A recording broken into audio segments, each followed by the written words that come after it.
നിങ്ങളുടെ favourite shows ഇനി ഒരിക്കലും മിസ്സാവില്ല. ഇപ്പോൾ C5 കാണും നിങ്ങളുടെ ഫേവറേറ്റ് ഷോ തികച്ചും സൗജന്യമായി. വാസുവേട്ടന് ഇടയ്ക്ക് എനിക്ക് തരാറുണ്ടായിരുന്ന ചെറിയ തുകകളൊക്കെ കൂടി ഞാൻ ശേഖരിച്ചു വെച്ചിരുന്നതാ, ആ ജയന്തിയുടെ കണ്ണിൽ പെടാതെ. ഇതുപോലൊരു പ്രധാനപ്പെട്ട ആവശ്യത്തിന് ഉപയോഗിക്കാൻ വേണ്ടി വാസുവേട്ടന് ഈ തുക അഖിൽമോന്റെ കയ്യിൽ കൊടുക്കണം. ഇല്ല ദേവകി, ഈ പണം നീ തന്നെ കൊടുത്താൽ മതി. ഇത് കൊടുക്കാനുള്ള അർഹത നിനക്ക് തന്നെയാ. വാസുവേട്ടൻ എന്തീ പറയുന്നേ? ഇത് വാസുവേട്ടന്റെ തന്നെ പണ. ഞാൻ ഇത് സൂക്ഷിച്ചിരുന്നേ ഉള്ളൂ.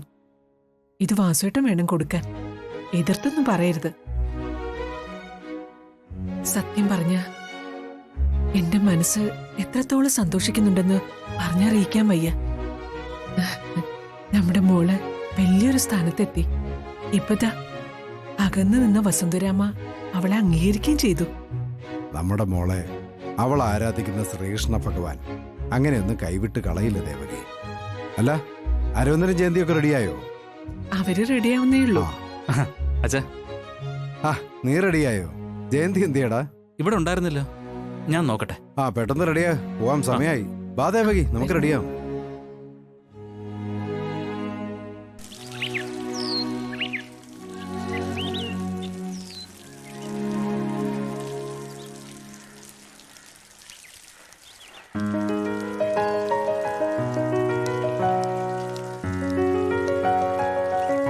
നീ എന്താ റെഡിയാവുന്നില്ലേ?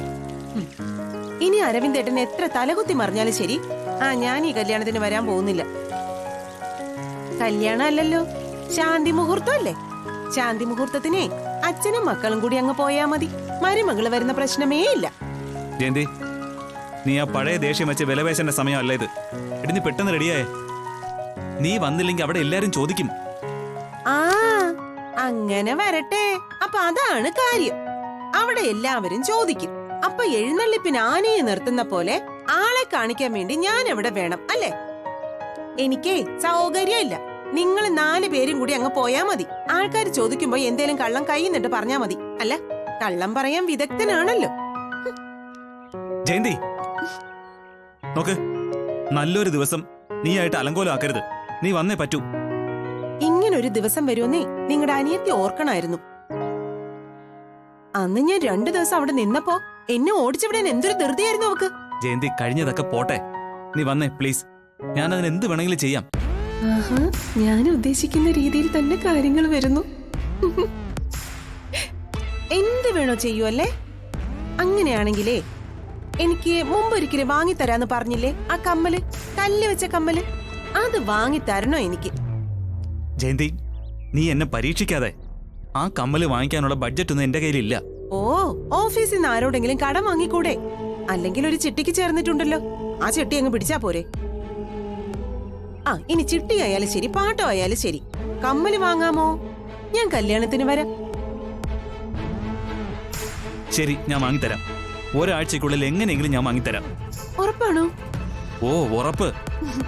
ദേ അരവിന്ദേട്ടാ, അരവിന്ദേട്ടനെ കൊണ്ടേ കാശ് ചെലവാക്കിക്കാനല്ല ഞാൻ കമ്മല് വാങ്ങിത്തരാൻ പറഞ്ഞത്. ശ്യാമയോട് എനിക്ക് തോക്കാൻ പറ്റില്ല, അതുകൊണ്ടാ. എന്താ ഏതാന്നൊക്കെ എനിക്ക് വ്യക്തമായിട്ട് അറിയാം. നീ വേറെ റെഡിയാവോ നോക്ക്. ചൂടാവാതെ അരവിന്ദേട്ടാ, വാ വാ. എന്റെ അമ്മമ്മയുടെ ചിമിക്ക് കമ്മൽ. ഡൗൺലോഡ് ചെയ്യൂ C5 ആപ്പ്. കാണൂ എല്ലാ എപ്പിസോഡുകളും സൗജന്യമായി.